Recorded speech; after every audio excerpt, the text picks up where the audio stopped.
All right, welcome back to Cousin Sal's Winning Weekend, coming to you from Radio Row, Super Bowl 58. Let's bring in our guest. It's a good one.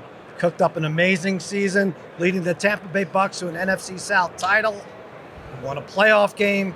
You know him here, quite possibly the comeback player of the year, Baker Mayfield. What's happening, Baker? Just enjoying this whirlwind here in Vegas right now. Yeah.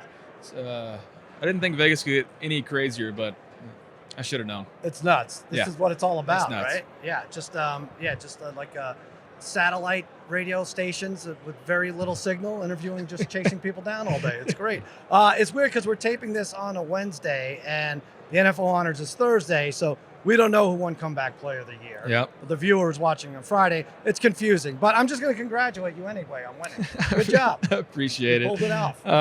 Yeah, I think there's a couple other guys that deserve it as well. That's what makes the game of football so unique is the different storylines, and everybody goes through different things. Obviously, Joe Flacco coming off and not playing for a while, and then you have Damar Hamlin, who obviously everybody knows his story, and so it's unbelievable to see all these guys that get to be honored for whatever their story or comeback might be. Yeah, and it puts you in a weird position, right? Because like you said, it's unlike any other award where, all right, if this is quarterback, we have all just the same measurements, passing yards, touchdowns. Yeah. Damar Hamlin, you must feel like, all right, I don't want to take it away from someone who almost died on the field. No. And yet you could also almost be insulted by people saying like, yeah, we didn't like your stats last year. We're going to give you most improved. Exactly. Right? Yeah. There's definitely different viewpoints from it. I remember very vividly where I was when the Damar situation happened, and just the impact it had on that many people. So, there's a lot that goes into it. Yeah, well, people owe you an apology, win or lose. I'll have to say that. What a year for you. You guys were 4-7 heading into December, then won 5 of the last 6, clinched the title NFC South in Carolina, team that released you at the end of last year or in the middle. How gratifying was this season?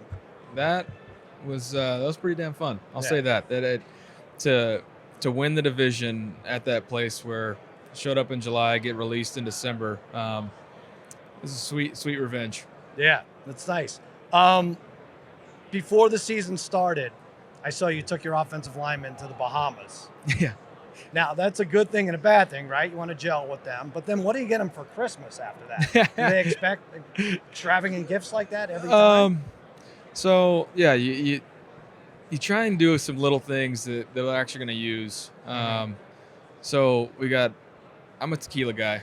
So I got them custom tequila bottles, some traveling cases for those. And then we're trying to arrange right now a boat day. And that's the big thing. We're going to have a chef, a DJ on the boat and do that. So trying to arrange that is pretty hard, but we wanted to wait until after the season. So are you going to wait until after you sign? I mean, it's a foregone conclusion, right? You're not looking whether I sign or not. Really? We're going to do it anyway. Yeah, we're going to celebrate the group that we had, and that's the special part. Didn't miss an O-line dinner all year. Those guys are great. Yeah, and you were great for them too. The chemistry you had with Mike Evans. We'll get into it for a second, but I want to ask you about that wild card win against the Eagles. So I'm sure there was optimism building with the team throughout the year, but after you beat them on that Monday night, you must have been like, holy crap, we could do this, right? We beat the defending NFC champs. And we were peaking at the right time, but not only that, watching the film from the first time we played them early in the season to then in the playoffs, we were so different. Yeah. And just we were trying to figure out who we were early on. We didn't play as physical, so we showed up with a purpose when we played them that Monday night, and guys knew that all we needed was a chance to get in the playoffs, and we could make some noise, and it was a great group to be around. Yeah, absolutely. Now, unfortunately, the following week, you went in there fighting against Detroit, over 400 yards of offense. Be honest, did you let up at the end because you felt bad for the fans because they've been so tortured all those years? No, I did not. As much as I would like to say that's the reason, no you should chance. Tell people that's the reason. Yeah. Okay, I'm going to steal that one now. Yeah, okay. We could fix that.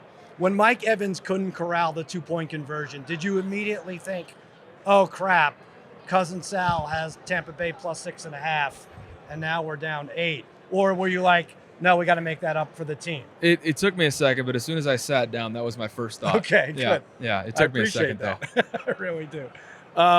So let's talk about that. You played the 49ers, right? You got sacked 4 times. What made their defense so special in that game just this year? Their front seven, the guys they have up front are so good, and they have depth too. So as soon as one of them gets tired, they throw in another one. Then you're like, okay, he presents his own issues. But I mean, you can talk enough about their front. Their linebackers, that duo, is one of the best in the league, and they're so instinctive. You can tell how smart they really are, how much film study they do, and how many reps they've had together. And so you can tell the chemistry is there, and they allow the back half of the secondary to play well and aggressive. So they're a tough team to play, and especially when you think about their defense and their offense is going to score. They have too many weapons. Shanahan dialing it up for those guys, so they're a tough team to beat. Yeah, that must be aggravating, right? Because they are deep, right? So like you must be like, all right, when is Dre Greenlaw going to take his rest already, right? But then there's another one. Then Fred Warner's right. Yeah, right? exactly. So yeah, it's rough. Who do you like winning this game? I think I would say San Fran, but in the back of my mind, every time I say it, I feel like you just can't count the Chiefs out. Yeah. They've been there so many times. They do it in their own way, and they're just always competitive. Right.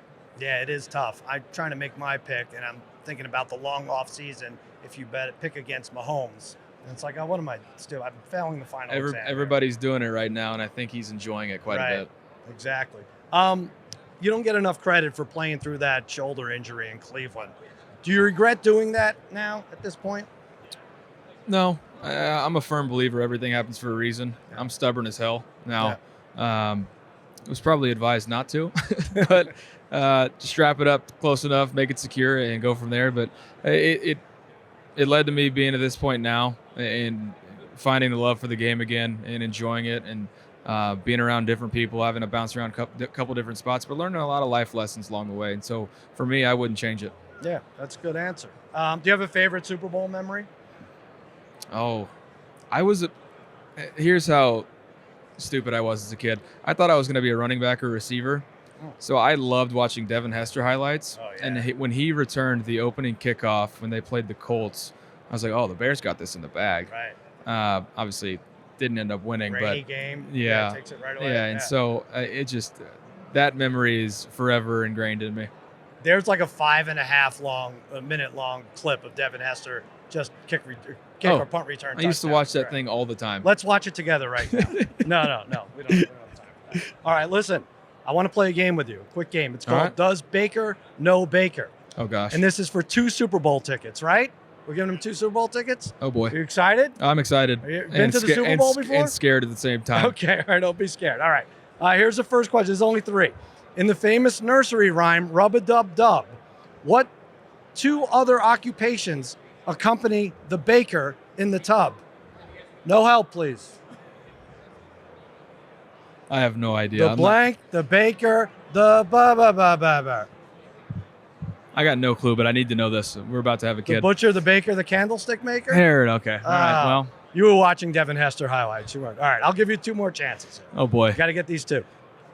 In 2004, this Emmy-winning television host and famous baker of foods was sentenced to 5 months in prison for insider trading. Was it Martha Stewart? Yes, that's right. All right. He's one question away from 2 free Super Bowl. This is so exciting. I feel like I'm more excited not getting than you, it right. Okay. Who played Squirrel Master in 1998 stoner comedy Half Baked? I got nothing for you. You want to guess? Half Baked. Come on, you could do this. I can do this? Yeah. Is this a trick question? No. This is actually, you go to IMDb. I promise it's there. I don't know. I haven't seen it. Really? Are you just going to give up on the tickets? I'm gonna give up on it. Tommy Chong is what we were looking for. So close. Okay. I gotta go home and do some reflection. Now you got to watch the Hester video. You got to watch Martha Stewart clips. There's a lot. I'm gonna get roasted for that one. Tell us about Advance Auto Parts. So obviously we're all here for the Super Bowl, but an even bigger Sunday is the following Sunday is National Car Battery Day. So we got a campaign going on, False Starts, Kill Drives. Obviously it speaks for itself in football, but in the auto industry, we're talking about dead car batteries. Nobody likes that. It's a hassle. No. You don't want to have to deal with it. It can make you late for special events. So what we got going on, if you register before the game Sunday at aapfalsestarts.com, you get a chance to win free diehard car batteries for life. And so wow, it's a pretty sweet gig. Yeah. And all you need, though, there's got to be one false start in the game. We're not looking for a sloppy football game, but just one false start, and you get a chance to win those free car batteries for life. There's a ton of nerves and everything. Nerves, and these two teams statistically are in the top 10 in false starts. So, interesting. Yeah, so we got a little insider info going on. I like it. What will your offensive linemen do if you bought them all a car battery and wrapped it up nice? They'd probably ship it back to my address. That was it?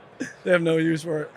Well, I don't know, because we have a lot of O-linemen that are really into their cars. Yeah. So I don't even think they get to the point where they have to switch it out. I think they're always keeping them updated. I see. All right. Yeah. So maybe it'll work. Yeah. We'll see. Yeah. Beggars can't be choosers. Baker Mayfield, thanks so much for coming on. I appreciate it. Appreciate it. Thank you. All right. We'll be right back with more Cousin Sal's Winning Weekend.